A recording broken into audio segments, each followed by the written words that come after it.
a la ceremonia, Judas sale de la ceremonia, deja ahí a Jesús y a los discípulos y se dirige hacia donde estaban los líderes religiosos.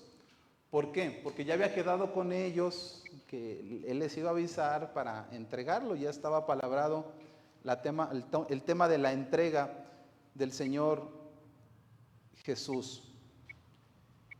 Y los líderes religiosos, mis hermanos, al ser avisados por Judas de que era el buen momento para entregarlo, comenzaron a reunir a soldados, a alguaciles del templo, a los líderes religiosos, sacerdotes, fariseos, escribas, toda una multitud. ¿Se acuerdan? Hace unas semanas estudiábamos que los líderes religiosos no querían arrestar a Jesús en la semana de la Pascua, en esta festividad. ¿Por qué? Porque, bueno, la semana de la festividad representaba algo espiritualmente fuerte para los judíos, eso era una, pero la otra es que propio de la misma festividad llegaba mucha gente a Jerusalén, mucha gente que ya eran seguidores de Jesús. Lo que estos hombres no querían era arrestar a Jesús y que las multitudes se les echaran encima, se les amotinaran, se pusieran en contra de ellos. Entonces ellos han planeado entregar a Jesús hasta terminando las festividades. Pero ya estaba escrito, mis hermanos, que iba a ser esta semana. En los planes de ellos no estaba arrestar a Jesús en esta semana, pero en los planes de Dios ya estaba escrito que se iba a entregar a Jesús y se iba a arrestar. Dios permitió el pecado de Judas para usarlo, para cumplir lo que ya estaba escrito. Y Judas vio que este momento donde Jesús estaba en Getsemaní era el momento propicio para que lo arrestaran. ¿Por qué era propicio, mis hermanos? Bueno, porque estaban en un lugar, el huerto de Getsemaní, en un lugar privado, estaba a las afueras de la ciudad, no había gente en ese momento, estaba solo, no había multitudes, estaba todo adecuado, mis hermanos, para poder llevar el arresto de la manera injusta y ventajosa como estos hombres querían hacerlo. Si lo arrestaban en este momento, podrían evitar el motín que estaban tratando de que no se diera a cabo. Entonces, la situación de Jesús en el huerto, únicamente ahí con los discípulos, era el momento propicio para ellos para poder arrestar al Señor Jesús. Y de esa manera inicia esta película, esta historia acerca del arresto del Señor Jesús. Aquí es donde lo aprenden. De hecho, la Reina Valera trae en negritas como un subtítulo, arriba del versículo 43, arresto de Jesús. Y en el arresto de Jesús sucedieron varias cosas, pero en la tarde de hoy solamente nos vamos a enfocar en una sola, y es en la traición de Judas. Y eso es lo que da el título a la enseñanza de hoy. Vamos a estudiar nada más esta área que después Pedro saca el arma, Jesús sana. Acontecen varias cosas, pero ahorita en la traición de Judas. Y vamos a dividir estos pequeños versículos en 3 encabezados o 3 subtítulos. Vamos a ver la preferencia del pecado en lugar de Jesús. Vamos a ver el pecado de las multitudes y vamos a ver la traición o el traidor hipócrita. Entonces vamos a ver el primer encabezado, la preferencia del pecado en lugar de Jesús. La preferencia del pecado en lugar de Jesús. Nuevamente vamos a darle lectura al versículo 43. Dice el texto bíblico: luego, hablando él aún, vino Judas, que era uno de los 12, y con él mucha gente con espadas y palos de parte de los principales sacerdotes y de los escribas y de los ancianos. La idea de que el traidor del Mesías viniera de uno de los 12, del círculo íntimo de Jesús, estos eran los apóstoles, era algo que no se podía creer. Por eso cuando los escritores de la Biblia escriben esta historia, lo describen de una manera así como que no se cree que Fue uno de nosotros que fue el que traicionó a Jesús. Vayan a Mateo, capítulo 26, versículo 14. Mateo 26, 14 al 16. Dice el texto bíblico. Entonces, Mateo 26, 14, ¿está por ahí?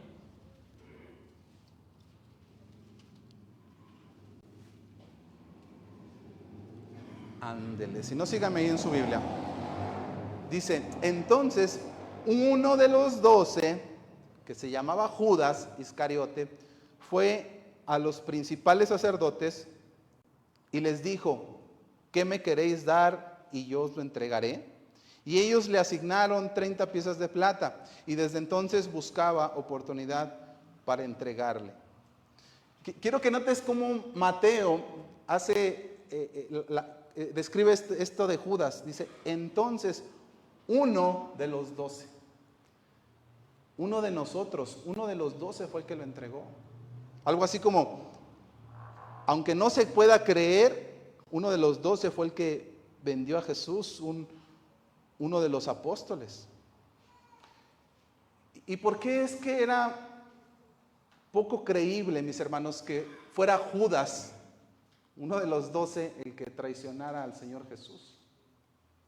Bueno, porque al ser parte del grupo íntimo del Señor Jesús, Judas fue privilegiado. Él experimentó cosas que casi ningún cristiano fuera de los apóstoles experimentaron. Por varios años, Judas estuvo expuesto todos los días a la enseñanza de Jesús. Todos los días Judas experimentó los milagros, los señales y los prodigios de Cristo. O sea, él los vivió de primera mano. Entonces, él tuvo un privilegio que pocos han tenido, experimentar la enseñanza y los milagros de Jesús. Pero no solamente eso, mis hermanos, Judas convivió con Jesús. Cuando tú convives con una persona, tú ves lo mejor y lo peor de la persona. A veces aquí nos vemos nada más el domingo un ratito y decimos, ay, qué buena gente es el hermano, ¿verdad? Y la esposa dice, sí, te invito a que vayas una semana, que vivas con él. Y ella lo conoce, ¿verdad? Entonces, hasta que empiezas a tratarlo, conoces a la persona. Mis hermanos, el tema cuál es, que Judas fue expuesto al amor, a la gracia, a la bondad, a la misericordia, a todos los atributos perfectos del Señor Jesús. Esto debió de haberlo impregnado de ese maravilloso ser que era Jesús. Dice la Biblia que Cristo es la imagen del Dios invisible. O sea, si tú quieres saber cómo era Dios, cómo es Dios, ve a Jesús, ve los atributos de Jesús, ve el amor de Jesús, ve cómo se comporta Jesús, ve cómo reacciona Jesús, ve su gracia, ve su bondad, ve su misericordia, y eso es Dios. Así es Dios. Entonces Judas vivió de primera mano, mis hermanos, experimentó el día a día siendo impregnado por ese atributo del mismo Dios. Y aún así, a pesar de recibir la enseñanza diaria del Maestro, a pesar de ver los milagros del Maestro, a pesar de ver el amor, la gracia, la misericordia, la bondad de Cristo, aún así decidió darle la espalda a Jesús para darle la cara al pecado. Y eso suena increíble, es como que dices, no puede ser, no lo puedo creer. Ya viéndolo así no se entiende. Pero no juzguemos tan rápido a Judas, mis hermanos. Porque nosotros también hemos sido expuestos a la enseñanza de Dios. Nosotros hemos sido expuestos a la enseñanza de Cristo por medio de su palabra y por medio del Espíritu Santo que nos enseña de una manera personal. Si tú lees la Biblia, el Espíritu Santo te enseña, ¿verdad? Si escuchas una predicación, el Espíritu Santo habla a tu corazón. A lo mejor toma un versículo y habla a tu vida. O sea, nosotros también recibimos la enseñanza de parte de Dios. Y nosotros también hemos experimentado, mi hermano, la bondad, el amor, la gracia, la misericordia de nuestro Señor Jesucristo. También en primera persona, porque dice la Biblia que el Espíritu Santo viene y mora en el creyente. Entonces también lo experimentamos cuando le adoramos, cuando le alabamos, cuando le servimos, cuando oramos, cuando tenemos comunión con Él, experimentamos esa presencia de Dios. Yo no sé si a ti te ha pasado en medio de una alabanza que, como dice el canto, ¿verdad? No sabes si caerte, si llorar, si caer de rodillas, si no entiendes lo que estás sintiendo porque la presencia de Dios impregna ese momento. No es tu canto, porque a veces pensamos, es que el canto, no, es la presencia de Dios la que nos hace sentir algo de aquí adentro que no entiendes, simplemente quieres estar más cerca de Él. Y entonces nosotros también hemos experimentado la presencia de Dios. Y aún así, amados hermanos, muchas veces hemos actuado como Judas. Le hemos preferido darle la espalda a Cristo, ya conociéndole, y darle la cara al pecado. Aunque claro, a diferencia de Judas, no lo hacemos de una manera eterna, hacemos por lapsos, porque luego ya el Señor nos jala las orejas y ya regresamos a Él. Pero el punto es que también lo hemos hecho nosotros. Y así hay muchas personas, mis hermanos, que han sido expuestos a la enseñanza de Dios, han sido expuestos a la presencia de Dios. Hay quien incluso conoce la palabra también que hasta la enseña. Y aún así ha decidido darle la espalda a Dios para darle la cara al pecado. O sea, la espalda a Cristo no se la damos porque seamos como que Cristo no me cae bien. No, es porque preferimos el pecado. Ahí le damos la espalda a Cristo. No es que está Cristo y nosotros decidimos porque no se nos hace correcto seguir a Cristo. No, es porque queremos el pecado. Y yo deseo tanto el pecado que prefiero darle la espalda a Jesús para ir con el pecado. El tema es que gente que ha sido expuesta a la palabra, que conoce, que ha sido expuesto a la presencia de Dios, ha decidido igual que Judas. Entonces, mis hermanos, no somos tan diferentes de Judas. Y así es Satanás. Satanás es lo que busca, ¿verdad? Cortarnos la cabeza y que le demos la espalda a Cristo por ir en pos del pecado. Entonces, ve este primer punto, este primer encabezado, cómo Judas prefirió el pecado en lugar de ir a donde Jesús. Ahora, quiero que veas cómo se ve ese pecado aplicado cuando se le dé la espalda a Jesús. Y eso nos lleva a un segundo subtítulo, o un segundo encabezado. El pecado de las multitudes. Acompáñame al versículo 43. Nuevamente, dice el texto, luego, hablando él aún, vino Judas, que era uno de los 12, y con él mucha gente, de los principales sacerdotes y de los escribas y de los ancianos. Unos días antes se había acumulado una gran multitud para alabar al Señor Jesús en la entrada triunfal que entra ahí en el pollino y le gritaban Hosana al Hijo de David. Ahora otra vez se ve acumulado una gran multitud, pero ya no para alabarle. ¿Para qué? Para prenderlo, para matarlo. Este grupo de personas que estaban aquí estaban conformados por la guardia judía del templo, por soldados romanos, y dice el texto, sacerdotes, escribas y ancianos. Estos eran los que conformaban el Sanedrín. El Sanedrín eran los líderes religiosos del momento, los más importantes. Por lo menos eran 71 miembros del Sanedrín aquí, más aparte la guardia del templo. Y estos hombres, mis hermanos, habían convencido al gobierno romano que los ayudara de una manera indirecta. Ellos habían convencido al gobierno romano de que Jesús era un revolucionario que ya tenía mucha multitud siguiéndole y que podía ocasionar un problema al gobierno romano. En ese momento había grupos de judíos que estaban en contra, estaban en rebelión, grupos revolucionarios en contra del yugo romano sobre Jerusalén. Y los judíos le vendieron la idea al gobierno romano de que Jesús era uno de ellos. Así que el gobierno romano decidió apoyar, a prenderlo, así como ustedes hagan lo que tengan que hacer y nosotros los vamos a apoyar. Los apoyaron con una tropa de guardia romana. Estaba conformado por 600 soldados. Entonces súmale, 600 soldados más el Sanedrín mínimo 71, más la guardia del templo judío, más toda la gente que tenía intereses, mis hermanos, fácil eran alrededor de 1000 personas mínimamente, para aprender a Jesús. Y dice el texto, y iban armados.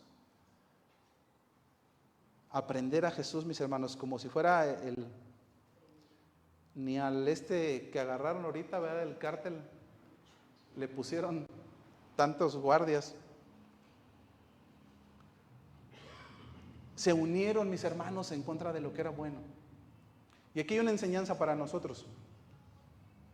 Nosotros sabemos que el mundo está bajo el maligno. Y que cuando se trata de pecado, mis hermanos, la gente se pone de acuerdo para apoyar el pecado. En esta semana salió una película, no sé cuántos ya la vieron, los que son fanáticos de los videojuegos, la película de Mario Bros.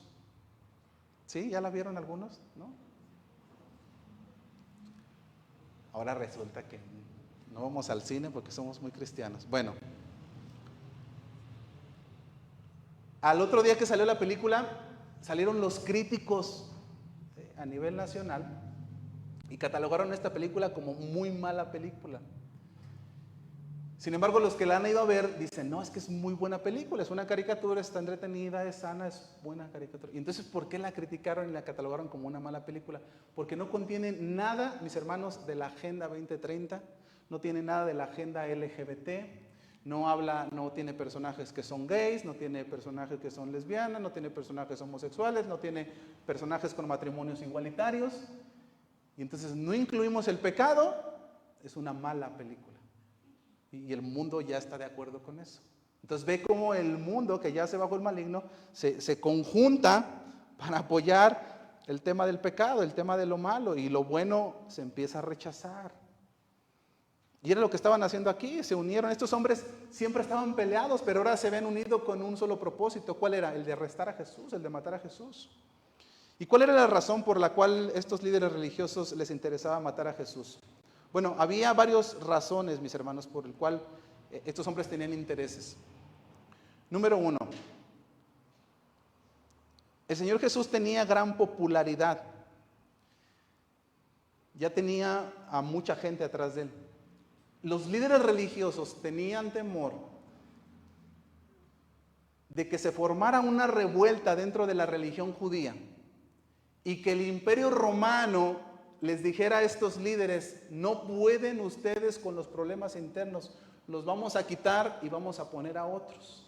Es decir, los líderes religiosos estaban en juego su puesto y decían, tenemos que quitarlo, tenemos que matarlo antes de que Roma se meta y nos quite nuestro gobierno. Entonces, había intereses ahí políticos. Número 2, había también un interés porque estos líderes religiosos controlaban las finanzas del templo. Las finanzas de Jerusalén giraban alrededor de lo que se hacía en el templo, de lo que se vendía, de las partes religiosas. Era una parte fundamental de la economía de Jerusalén.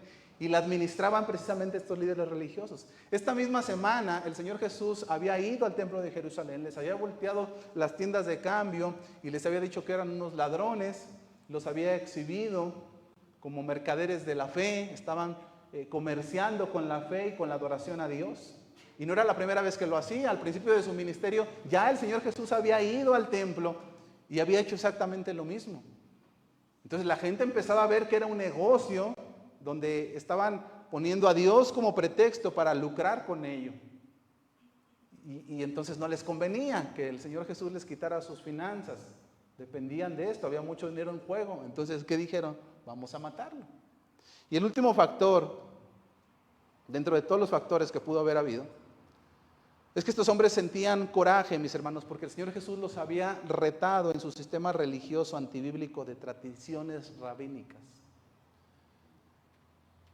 Acuérdense que los judíos, mis hermanos, estos fariseos, estaban enfocados únicamente en las tradiciones, en lo externo, en las cosas, en verse bien, en la túnica, en aquello que era, que la gente decía, qué espirituales son. Pero por dentro, ¿cómo estaban? Pues llenos de maldad. De ahí la famosa frase que les dijo el Señor Jesús: sepulcros, este pueblo de labios me honra, pero su corazón. Esa es la religiosidad, mis hermanos. Eso es la religiosidad. Y Cristo, una de las cosas que aborreció en su ministerio fue precisamente la religiosidad. Tengamos cuidado con la religiosidad, con cuidar las cosas externas y pensar que porque cuidamos lo externo estamos viviendo en santidad. Cuidado, mis hermanos, porque Dios lo que ve, ¿qué es? El corazón. Podemos cuidar lo externo y estar mal internamente, y para Dios eso es aborrecible. Entonces, estas son algunas de las razones por las cuales estas personas se habían unido para matar a Jesús. Sin embargo, el tema que había detrás de estos factores era el pecado. Había orgullo y vanagloria en estos hombres, porque no querían que Roma los quitara de su poder, ellos querían seguir teniendo su puesto. Había pecado de orgullo, había pecado de vanagloria, había pecado de codicia, porque querían seguir manteniendo las finanzas del templo en su resguardo. Había pecado de idolatría, de falsa religiosidad, porque querían seguir pretendiendo que estaban bien delante de Dios, aunque su corazón estuviera en pecado y no se hubiera arrepentido. De tal manera que los motivos para matar a Jesús, mis hermanos, era el tema del pecado. Había orgullo, había vanagloria, había codicia, idolatría, falsa religiosidad. Y Jesús estaba tocando, mis hermanos, justamente el pecado de estos hombres. Jesús los estaba confrontando con su pecado. Y aquí otra enseñanza para nosotros. La gente no rechaza a Jesús, mis hermanos, porque no quiera la bendición de Dios. No, al contrario, la gente quiere, desea, busca la bendición de Dios. Por eso hacen cosas religiosas, porque piensan que con eso van a obtener la bendición de Dios. La gente no tiene problema con la bendición de Dios. La gente desea la bendición de Dios. Entonces, ¿por qué la gente rechaza el cristianismo? ¿Por qué la gente rechaza a Jesús? El problema está cuando Cristo te confronta con tu pecado. Ahí es donde está el problema. Yo estoy muy bien con Dios, a mí me gusta ir a la iglesia. Es más, hasta ser cristiano hoy en día está de moda. ¿Sí o no? Ya hay mucha gente que es cristiana. Ya todo el mundo tiene un primo, un sobrino, un tío, un amigo, un vecino, un compañero que es cristiano. Pero tú ves su vida y dices, no se parece mucho al cristianismo. Pero te dicen, no, yo también soy cristiano. Yo también voy a una iglesia. Y tú dices, no se parece mucho. Tenía un compañero en el trabajo que, y para que cuiden su testimonio, mis hermanos amados,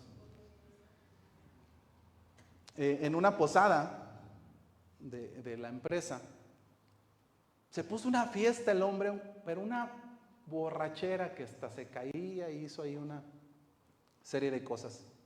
Y bueno, pues a mí no se me hizo extraño, era posada, mucha gente se embriagó. El problema es que a los meses una amiga se convierte al cristianismo y comienza a ir a la iglesia y me comenta, pues el señor que está ahí en la empresa donde estás es mi líder de los jóvenes. Pues él nunca pensó, ¿verdad?, que alguien lo estuviera viendo. Entonces dices, pues eres cristiano, pero tu vida no refleja que eres cristiano. Y el rechazo viene, mis hermanos, precisamente cuando Cristo te confronta con eso. Muchos buscan a Jesús, ¿verdad?, por la bendición, pero cuando Cristo te dice, esto es pecado, ahí como que cerramos nuestros ojos, tapamos nuestros oídos y decimos, no, mira, yo estoy de acuerdo con la parte de la bendición, pero con el tema del pecado, eso como que lo voy a hacer a un ladito. Pero lo que no sabe esta gente, mis hermanos, es que al rechazar, cuando Cristo te confronta con el pecado, estás rechazando al mismo Jesús.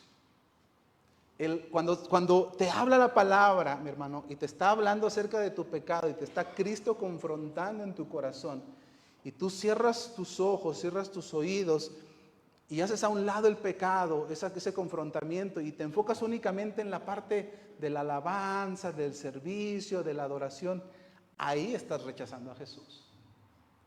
O sea, como que pensamos que por seguir a Jesús nada más en unas cosas y lo del pecado hacer un lado, de todas maneras estoy siguiendo a Jesús. No, estoy rechazando al mismo Cristo. La gente no tiene problema con la bendición. La gente tiene problema con la confrontación del pecado de Jesús. Por eso si comenzamos a predicar de prosperidad, de bendición, de te va a ir bien, de Dios te va a bendecir, ¿quién quiere pasar por su bendición? Mis hermanos, llenamos el templo rápidamente. Pero si comenzamos a predicar la Biblia, fíjate que no dije, comenzamos a predicar del pecado y de la santidad. Es que el predicar la Biblia, mis hermanos, es inevitable hablar del pecado y inevitable hablar de la santidad, porque Cristo es santidad. Y entonces eso te va a confrontar y comenzamos a predicar de eso y ahí los inconversos se van a ir. Entonces ve, mi hermano, cómo la gente se une en contra del pecado, el pecado de las multitudes, y no están en contra de la bendición, sino en contra de aquello que confronta su forma de vivir. Y justamente estos hombres iban dirigidos por alguien que había rechazado a Jesús por confrontarlo por su pecado de codicia. ¿Quién era este hombre? Judas. Toda esa multitud de por lo menos 1000 personas iban dirigidas por este falso apóstol Judas, que estaba molesto porque Jesús lo había confrontado por su pecado. Acuérdense días antes, ¿qué le dijo el Señor Jesús? Tú me vas a traicionar, tú me vas a vender. Y yo creo que más, ya lo traía en su mente y en su corazón, pero yo creo que cuando Jesús se lo dijo para que se arrepintiera, yo creo que más se enojó y más dijo, pues ahora más rápido te voy a vender. Dice el texto que buscaba desde entonces cómo traicionarlo. Y eso nos lleva al tercer encabezado de la historia, el traidor hipócrita. Qué feo encabezado, ¿verdad? El traidor hipócrita. Vayan al versículo 44 al 46. Dice el texto: y el que le entregaba les había dado señal diciendo, al que yo besare, ese es, prendedle y llevadle con seguridad. Y cuando vino, se acercó luego a él y le dijo, maestro, maestro, y le besó. Entonces ellos le echaron mano y le prendieron. Tengan cuidado con quién les da beso, mis hermanos. El Señor Jesús en su encarnación, en su imagen de hombre, no era como Hollywood nos lo ha puesto en las películas. ¿Cómo nos lo ponen en las películas? De ojos azules, fornido. Hay un póster de una imagen según de Jesús afuera de un templo católico ahí en el centro. Y San Juan de Dios se llama La Placita. Y parece que estás viendo a Brad Pitt ahí. O a William Levy, dijo uno.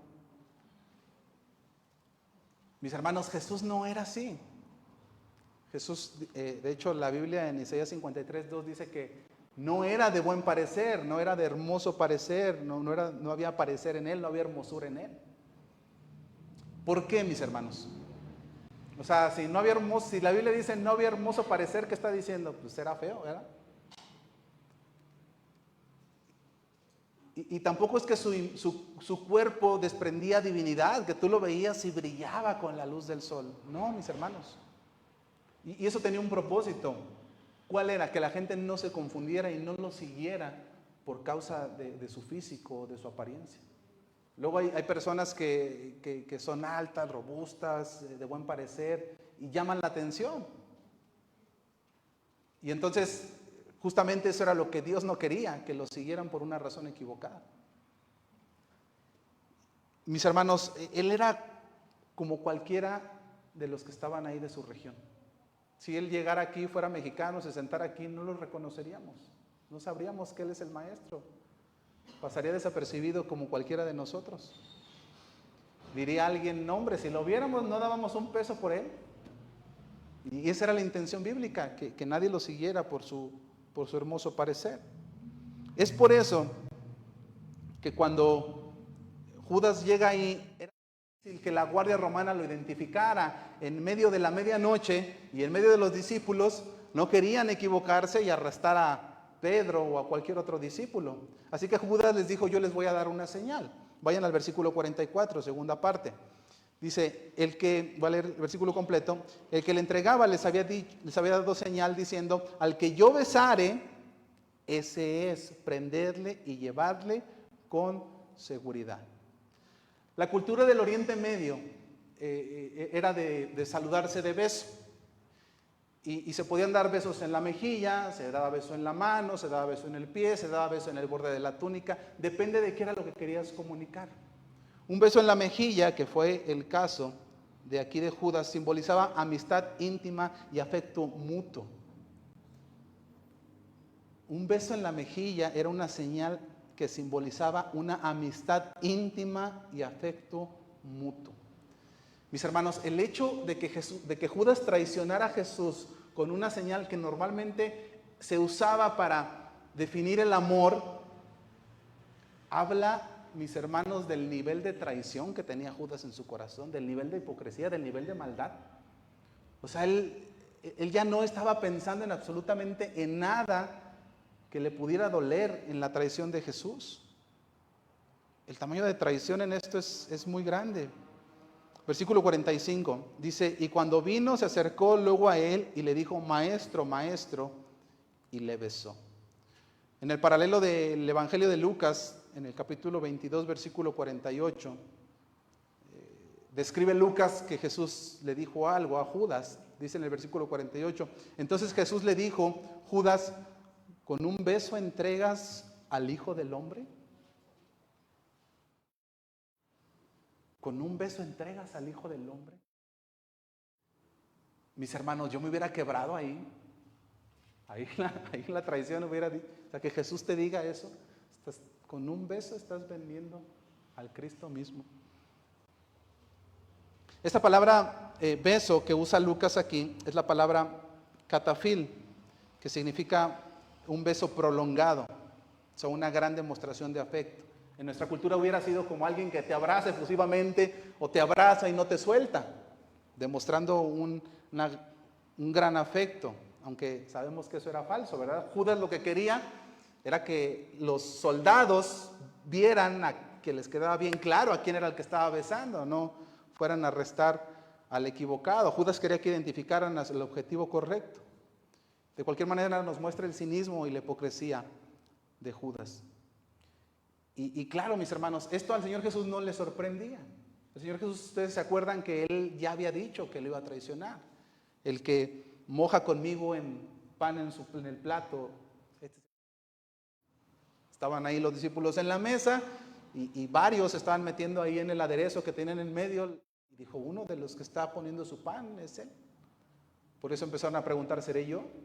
Pero Judas ya sabía. Tú eres Judas, le dijo directamente. No te hagas.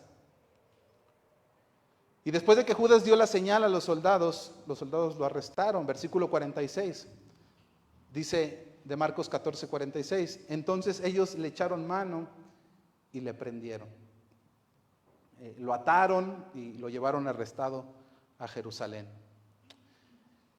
Quiero que notes que el Señor Jesús no puso de resistencia, no tuvo temor, no tuvo ansiedad. Al contrario, él tenía su confianza puesto en Dios. Acababa de orar y acababa de decir: listo, estoy preparado, vamos a lo que tengo que hacer. Marcos, mis hermanos, ya no nos habla más acerca de Judas. Hasta aquí acaba la historia de lo que le pasó a Judas. Pero ¿qué le pasó a Judas, mis hermanos? Al Señor Jesús se lo llevaron, y Judas, ¿qué le pasó? Y aquí quiero enfocar la enseñanza. El Evangelio de Mateo nos da la historia de lo que le pasó a Judas después de darle el beso al Señor Jesús. Acompáñame a Mateo capítulo 27, versículo 3 al 5. Mateo capítulo 27, del 3 al 5.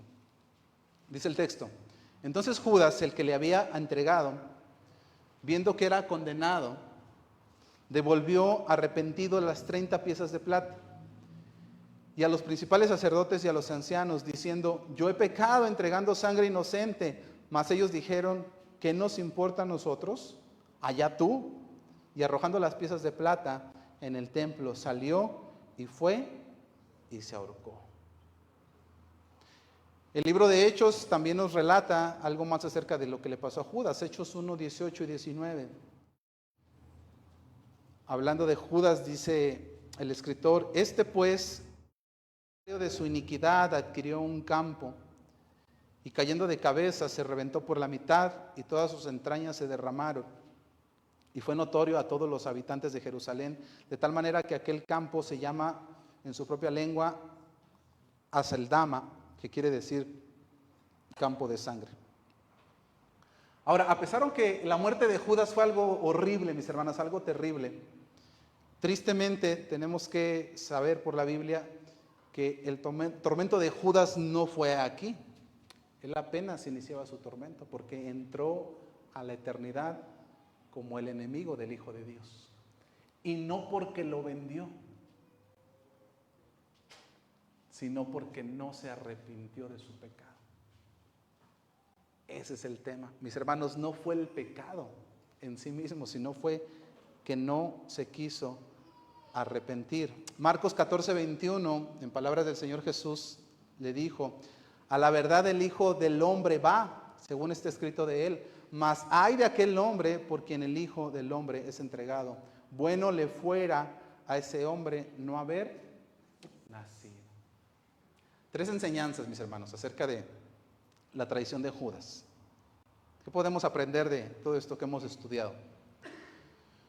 Número 1, se puede estar cerca de la obra, pero lejos de Jesús. Se puede estar cerca de la obra, pero lejos de Jesús. Mis hermanos, Judas tuvo el privilegio, la oportunidad de estar cerca, de caminar con Jesús, de ver su gloria, de ver la bendición, de ver sus atributos, de gustar las cosas celestiales, pero él decidió despreciarlas. Y eso es algo fuerte, mis hermanos, en lo que nosotros tenemos que meditar. ¿Qué quiere decir eso, mis hermanos? Si vemos a Judas, mis hermanos, Judas fue apóstol. O sea, dentro del rango de los cristianos, era el general en jefe. No era un soldado más. Este hombre vio la gloria de Cristo, este hombre hizo milagros, este hombre echó fuera demonios, este hombre vio el poder de Cristo Jesús, recibió la enseñanza y aún así, mis hermanos, estaba lejos de Cristo. Eso nos enseña que podemos venir a la iglesia, incluso podemos servir en la iglesia, podemos predicar en la iglesia, podemos ser pastores de la iglesia cristiana. Podemos ser apóstoles, ¿verdad? Porque ya a algunos la palabra pastor les queda chica y dicen: no, yo soy apóstol, arcángeles, serafines de la iglesia cristiana. Mis hermanos, podemos ser todo eso y aún así estar separados de Cristo Jesús.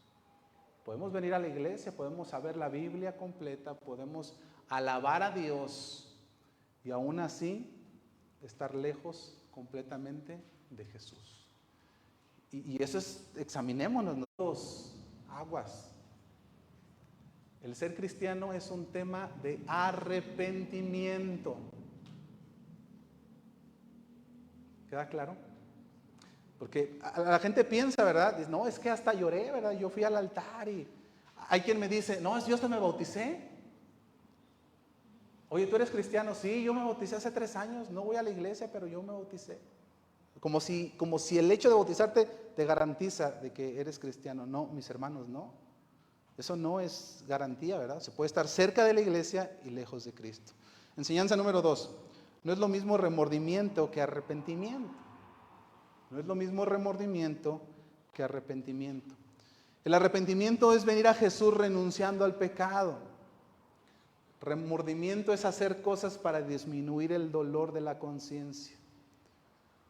Judas tuvo remordimiento, pero no tuvo arrepentimiento. En el Evangelio de Mateo 27:3 dice que Judas se arrepintió. Dice Mateo 27:3, si podemos ir nuevamente ahí. Dice: entonces Judas, el que le había entregado, viendo que era condenado, devolvió arrepentido las 30 piezas de plata a los principales sacerdotes y a los ancianos. Ay, sí se alcanzó a arrepentir.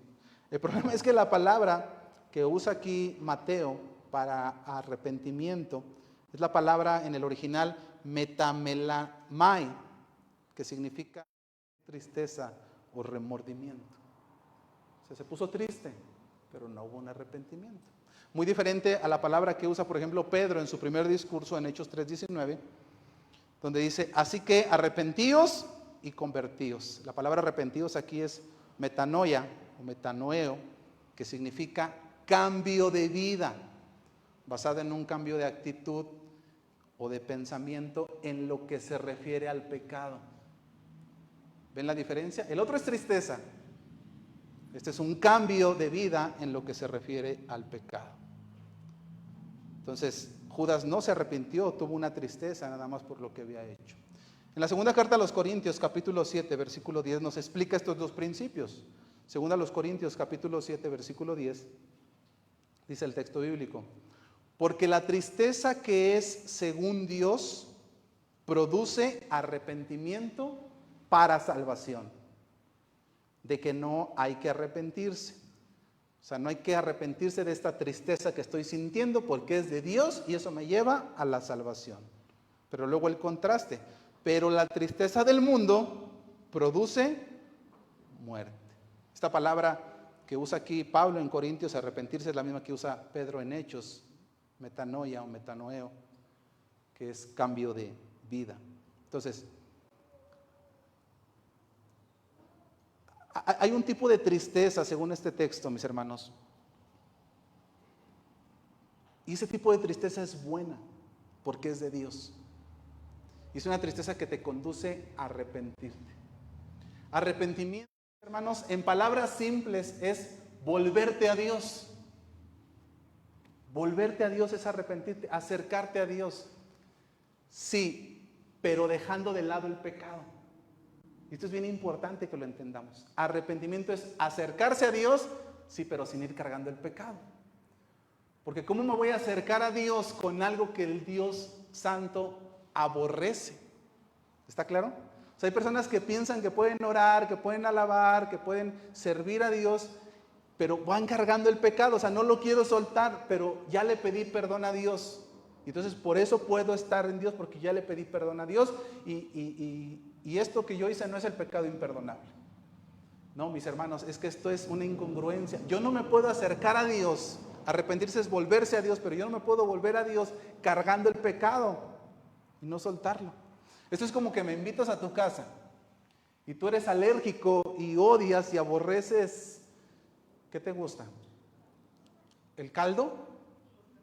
Los frijoles charros, para no herir susceptibilidades. Todos aman los frijoles charros, entonces nadie se va a sentir mal.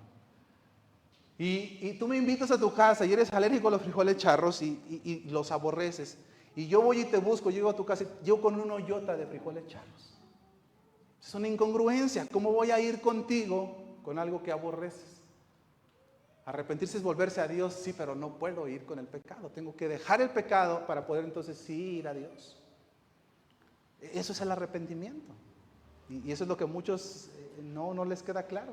Piensan que pueden seguir buscando a Dios. No, mi hermano, es por eso que cuando yo oro no puedo ir a Dios si no me he arrepentido, si no he soltado el pecado. Entonces mi dolor por querer estar con Dios me va a hacer renunciar al pecado. Si yo ignoro esto, voy a pensar que puedo estar con Dios, que puedo alabar a Dios, que puedo tener comunión con Dios y trayendo mi pecado. Y eso no es así, eso no es arrepentimiento. A lo sumo he sentido remordimiento como Judas. Y entonces dice este texto que hay dos tipos de tristeza: la tristeza que es de Dios, que te lleva a arrepentimiento, y la tristeza que es del mundo, y esa tristeza te lleva a muerte. Es el remordimiento. Simplemente estás triste por lo que hiciste, hay una consecuencia que te hace sentir mal, pero tú no quieres dejar eso, tú quieres seguir con eso. Y entonces empiezas a hacer cosas para tratar de sentirte un menos triste, pero no lo has soltado, no te has arrepentido. Y eso fue justo lo que le pasó a Judas. Entonces, entendamos la diferencia entre arrepentimiento y remordimiento. Finalmente, y última enseñanza, la trágica historia de Judas es una advertencia para todos aquellos que pisotean al Hijo de Dios. Vayan a Hebreos capítulo 10, versículo 28 y 29. Dice el texto bíblico: el que viola la ley de Moisés por el testimonio de 2 o 3 testigos muere irremisiblemente. 29. ¿Cuánto mayor castigo pensáis que merecerá el que pisotea al Hijo de Dios y inmunda la sangre del pacto, en la cual fue santificado e hiciere afrenta al Espíritu Santo? ¿Qué es pisotear la sangre de Cristo, mis hermanos? ¿Cómo es que estamos pisoteando la sangre de Cristo? Cuando eres cristiano y pecas. Entonces todos pisoteamos la sangre de Cristo porque todos los cristianos pecamos. ¿Está claro? Pero eso no quiere decir pisotear la sangre de Cristo. Pisotear la sangre de Cristo, mi hermano, es cuando fuiste expuesto a la sana doctrina, al evangelio de la salvación, degustaste de la gloria de la bendición, de la adoración celestial, de la presencia de Dios, y dices, sí está muy bonito, qué padre se siente, pero no, gracias. Entonces estoy rechazando lo único que me puede dar salvación. Ahí estoy pisoteando la sangre del Cordero. ¿Está claro? Es como que vas en una barca gigante y Dios te dice, súbete a la barca, esa barca jamás se va a hundir. Si jamás se va a hundir, jamás me voy a ahogar. ¿Cuál es la única manera de que me ahogue? Que no me suba a la barca. He rechazado la ayuda de la barca. Yo voy en la lanchita, mi lanchita se perforó, se está inundando y llega la barca de la salvación y te dicen, súbete a la barca, esta barca jamás se va a hundir. ¿Cuál es la única manera de que me ahogue? No subiéndome a la barca, habiendo ayuda, habiendo visto la barca, habiendo presenciado la salvación, y yo decido rechazarla. Ahí, ese es el pecado imperdonable. Ahí estoy renunciando a Cristo, estoy renunciando ¿Y por qué es el pecado imperdonable? Porque yo estoy renunciando a aquel que puede salvar. Estoy pisoteando la sangre de Cristo. Es como que decir, no me interesa lo que hiciste, yo no quiero salvarme, yo no me quiero subir a esa barca, yo así estoy bien, deja que me ahogue con dignidad. Pisotear la sangre de Cristo es, mi hermano, haber experimentado, haber escuchado, haber que Dios te habla, que Dios te confronta con tu pecado y tú aún así decir, no me interesa. Mi hermano, eso fue justo lo que vivió Judas y su fin fue terrible, pero nos sirve para nosotros ver justo lo que no debemos de hacer. Mis hermanos, que Dios nos ayude a examinarnos, ¿verdad? A no estar cerca de la obra de la iglesia y estar lejos de Jesús, a entender lo que es el arrepentimiento y el remordimiento, y que Dios nos guarde, mis hermanos, de estar experimentando lo celestial y aquí adentro estarlo rechazando, porque ese es Judas. Y yo no sé tú, pero yo no quiero ser Judas. ¿Tú tampoco? Bueno, vamos a alabar a nuestro Dios.